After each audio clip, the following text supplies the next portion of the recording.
দাদু আমি ঘুরে এলাম। কোথা থেকে? তুমি জানো না কোথায় গিয়েছি? ও গো আমার আর দু কুয়া উঠলে আমি একবার উপরে।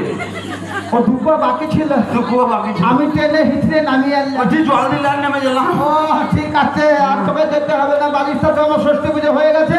ওই বাদস্পতি তোমার 7 টাকার বন্দোবস্ত করো।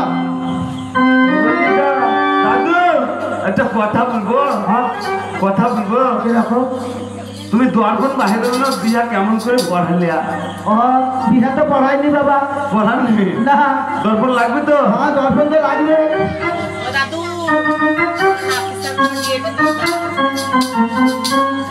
এদিকে তাকাস না, এদিকে তাকা। তোকে পছন্দ করেছে। হ্যাঁ রে, এই রাধা গোবিন্দ